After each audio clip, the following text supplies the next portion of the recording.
Is Nigeria capital market innovating too fast? Just weeks after switching to the T+1 settlement cycle, the FTSE Russell index has hit the pause button on Nigeria's much anticipated return to the frontier market status.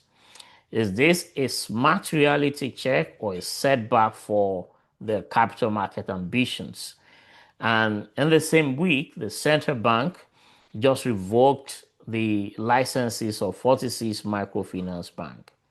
Cleanup or collateral damage to financial inclusions.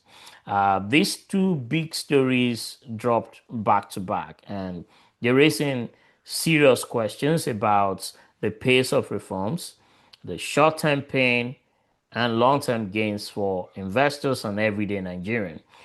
So, in this episode, we'll break down what's really happened, the real implication, especially on whether the T+1 move was rolled out too aggressively.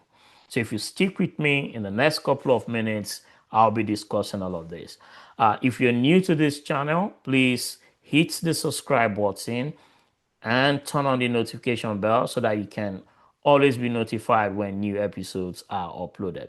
So first, let's talk about the CBN's latest action on microfinance banks. So the central bank announced the revocation of licenses for 46 microfinance banks. And the reason was based on the fact that the affected banks had insufficient assets to meet liabilities. They failed to maintain minimum capital required for their operations. They had prolonged inactivity. They had unauthorized closures, and some of those banks never started operations after receiving their licenses. We all know the role that microfinance banks play in the economy. They play very pivotal roles in the economy, especially in terms of financial inclusion. They serve SMEs, small businesses, and communities that traditionally banks would not go in there. So they are very key to the economy. But what are the implications? So there are major implications or fallouts from this action that the central bank has taken. So the first one, let's look at the positives. So this clean up the sector and is going to reduce the risk of having weak institutions and overall and in the long term build the stability that is required for microfinance banks. To me, it's also a part of a broader regulatory cleanup that is similar to the past actions on bureau de change operators. A stronger, more compliant sector ultimately would support sustainable financial inclusion. Now, let's look at the short term challenges that will arise. Now, customers of the 46 affected banks will face immediate disruption.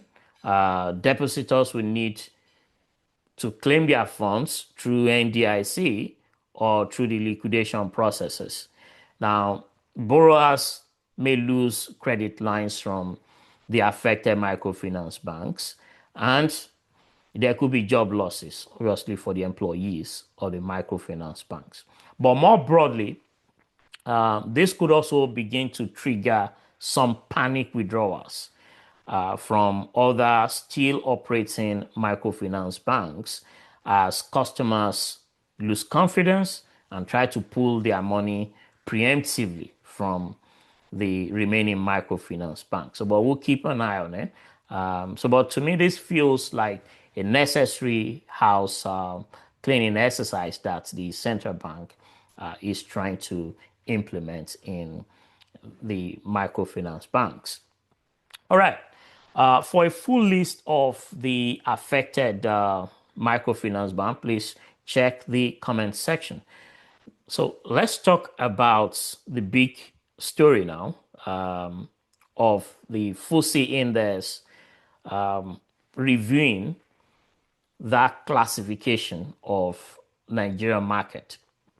So back in March of 2026, this year, the FTSE Russell index confirmed Nigeria's upgrade from unclassified to frontier market status. And that's expected to take place September 24th of 2026. Now, this followed improvements in FX stability and the fact that foreign investors can now repatriate their funds, resolving the issues behind the 2023 downgrade. Now, on June 30th, they decided to put that classification under further review. Essentially, what it means, they put it on hold. What's the trigger? Nigeria's equity market switched from T+2 to T+1 settlements on June 1st.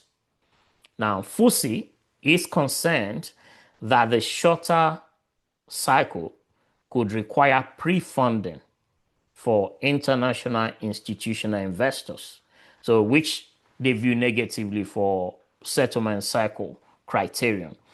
So they will provide further updates at the end of August 2026, whether they will go ahead with the classification or not.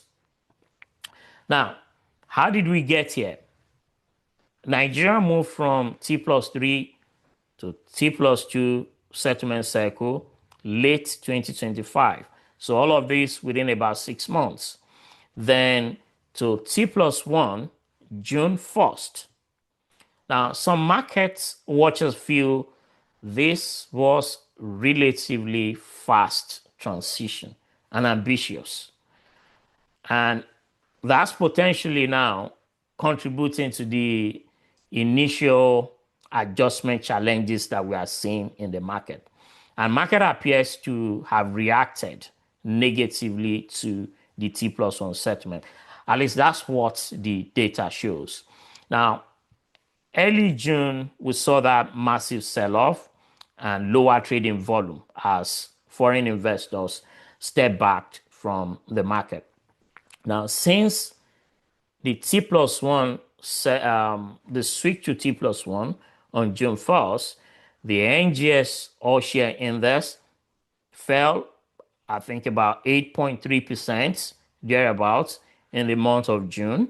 All right, whether this is coinciding with the general weakness in the market, but this is what the market, or this is what the data shows, that since the beginning of the switch to the T+1 trading cycle, the all-share index fell around 8.3%, and that's wiping out over 13 trillion naira in market value.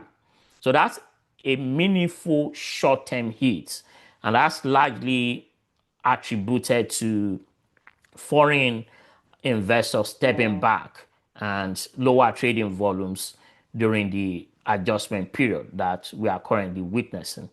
And let's put into global perspective now. So Nigeria is not the first in this. The US, Canada, and Mexico all moved or, operate on a T+1 trading cycle. India did it earlier, and Nigeria now has joined them as the first African country to switch or move to the T+1 trading cycle. So meanwhile, major European economies like Germany, France, and the UK are still settling on T+2 and are in planning to switch until October of 2027. So Nigeria is actually innovating ahead of many economies. The question is whether the pace of the transition has created unnecessary short-term friction. Now, what's the frontier market status mean and the potential inflows? One, the inclusion in the FTSE frontier indices obviously would make Nigeria eligible for both passive and even active money from global index funds and ETF.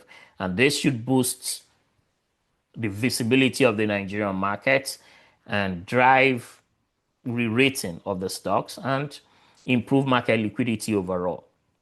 Now, we might, not like we might, we are going to see inflows, but the volume of inflows, I expect that to be incremental. So it's mainly going to be some incremental passive cash flows at the start rather than one-time surge. But analysts are expecting to see hundreds of millions of dollars initially coming in to focus on more liquid names. It's expected to now meaningfully increase or enhance foreign investors' participation in the Nigeria's market and obviously give Nigerian market more credibility. Now, so the exact impact in terms of inflows would depend on how we handle this T+1 execution, the macro stability, and the overall sentiment in the market. So it is important also to know that the FTSE, it's not saying the Nigerian market or they are rejecting the Nigerian market or they are not going to continue with the reclassification. It's a prudent pause for due diligence on how the T+1 settlements would affect international investors. So the T+1 itself is a positive step, if you ask me. Faster settlements, lower risk, and global alignments with major economies, the US and other major economies that are already implementing T+1 settlement. So the fast timeline may have amplified the short-term frictions that we are seeing. But Nigeria now has 2 months based on the release from FTSE to demonstrate smooth operations and address the pre-funding concerns. Obviously, they need to engage FTSE on how best to handle all of this. All right. So my take is the CBN is cleaning or having a clearinghouse rather for the microfinance banks, and the idea is to strengthen the financial market, strengthen that sector, ensure stability, and ensure that we don't have weak institutions. Whilst the FTSE index is taking very careful look at the market's readiness. That is my understanding of what is happening. The FTSE is examining Nigeria's market readiness since we're now moving to the T+1 trading cycle. So both of these show serious reform momentum. We're going to have short-term pains, but for long-term gains. So yes, the T+1 switch was fast, but it modernizes the Nigerian capital market and puts Nigeria ahead of major economies that are still on T+2 trading settlement. So the frontier status, if confirmed, could really unlock meaningful foreign inflows and boost Nigeria's boost investor confidence. So Nigeria is stepping up globally. Success will now hinge on flawless execution and clear communication of the plans around this T+1 settlement. What are your thoughts? Was the T+1 rolled out too quickly? Should we revert to T+2? Some are asking. All right. And how much do you expect from potential index inflows? Let me have your thoughts in the comment section. I read every comment and I really appreciate your engagement on this channel. All right. If you've enjoyed this, please like, share, and subscribe. Share with your communities and hit the notification bell so you always be notified when new episodes are uploaded. All right, take care, and I see you next time. Bye.